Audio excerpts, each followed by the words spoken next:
Le Transperce-Neige est une bande dessinée française de science-fiction créée par Jacques Lob et Jean-Marc Rochette en 1982. L'histoire se déroule dans un futur post-apocalyptique après un soudain refroidissement de la Terre provoqué par des scientifiques voulant inverser le cours du réchauffement climatique. En quelques heures, la Terre devient inhabitable avec des températures descendant en dessous de moins 100 degrés Celsius. Seule une petite partie de la population arrive à se réfugier dans un train de 1001 voitures, initialement prévu pour des voyages de tourisme. Le train roule à la vitesse nécessaire pour générer ses propres besoins énergétiques et peut se suffire à lui-même tant qu'il ne s'arrête pas. À bord, les passagers sont hiérarchisés en classes avec les premières à l'avant et les passagers entassés en queue de train sont appelés les queutards. La première version du Transperce-Neige raconte l'histoire d'un queutard qui réussit à s'échapper des dernières voitures et tente péniblement de remonter tout le train.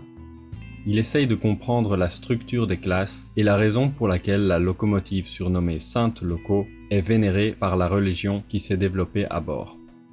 Le train est un écosystème, comme un arche de Noé, mettant à l'abri du gel ce qu'il reste de vivant sur Terre qui peut servir à la survie de l'espèce humaine, aussi bien des arbres fruitiers que le bétail et l'aquaculture.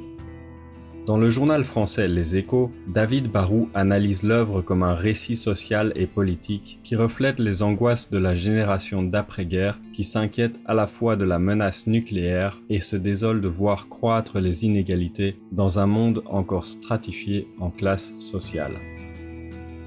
La bande dessinée a été adaptée au cinéma par le réalisateur du film Parasite, Palme d'Or de Cannes en 2019. Dans sa version de 2013, Bong Joon-ho raconte l'histoire d'un groupe de queutards mené par l'acteur Chris Evans qui essaye de remonter le train jusqu'à son créateur isolé dans la locomotive.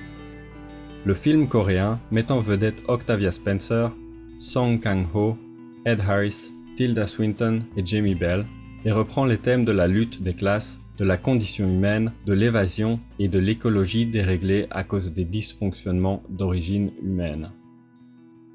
Une nouvelle adaptation par la chaîne de télévision américaine TNT est en cours. La série, avec Jennifer Connelly et Mickey Sumner, commence sur un meurtre à bord du train qui sert de point de départ à l'insurrection des passagers de queue. La première saison de la série est disponible, mais il faudra attendre pour la deuxième saison puisque sa production a été interrompue, comme beaucoup d'autres, par la pandémie du Covid-19.